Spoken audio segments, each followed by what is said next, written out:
কারণ হচ্ছে রুলস মাইনা চলি তো, এই কারণে হচ্ছে বোকাচোদা হয়ে গেলাম।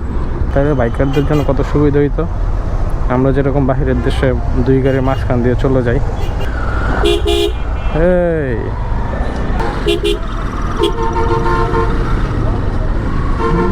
ভাই রাস্তায় বের হইলেই আমার কেন জানি মনে হয় অনেক মানুষের সাথে আমার যুদ্ধ করতে হবে, এরকম একটা অবস্থা। আচ্ছা এদিক দিয়ে নামায় দেখি তো রাস্তা খুবই যায়, মানে কেন যেন আমার মনেই হয় অনেক মানুষের সাথে আমার যুদ্ধ করতে হবে। এরা কেউ ভালো মতো চালাইতেই পারে না, আর আমি তো হয়ে গেছি বোকাচোদা পুরা। কারণ হচ্ছে রুলস মাইনা চলি তো, এই কারণে হচ্ছে বোকাচোদা হয়ে গেলাম। আবার জ্যাম লাগাই দিছে নাকি, এটাও গাড়ি চালাইতে পারে না ঠিক মতো। মানে যদি রুলস নিয়ম মাইনা চালাইতো তাহলে বাইকারদের জন্য কত সুবিধা হইতো, আমরা যেরকম বাহিরের দেশে 2 গাড়ির মাঝখান দিয়ে চলে যাই, এই দেশের বাইকাররাও একটু বাইচে যেত। আরে বাইক কিনা লাভ কি যদি আমার জ্যামেই বসে থাকা লাগে।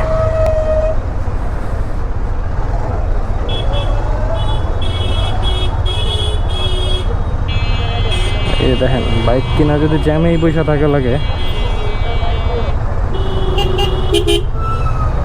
ওই একটু বামে কাটো ছি ছাড়া দেখছেন।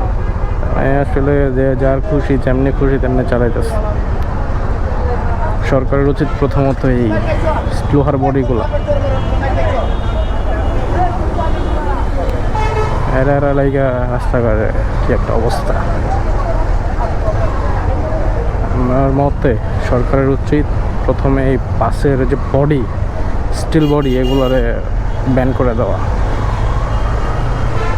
কারণ সবাই চলবে হচ্ছে প্লাস্টিক দিয়া, তুমি একা বাস চালাবো হচ্ছে লোহা দিয়া, এটা তো হবে না।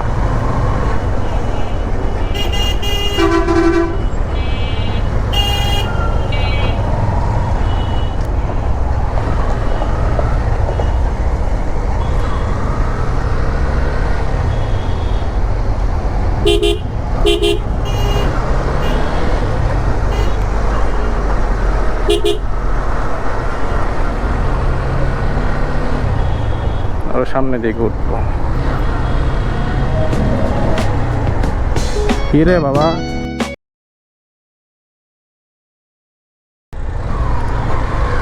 জায়গায় কোন দিকে? এই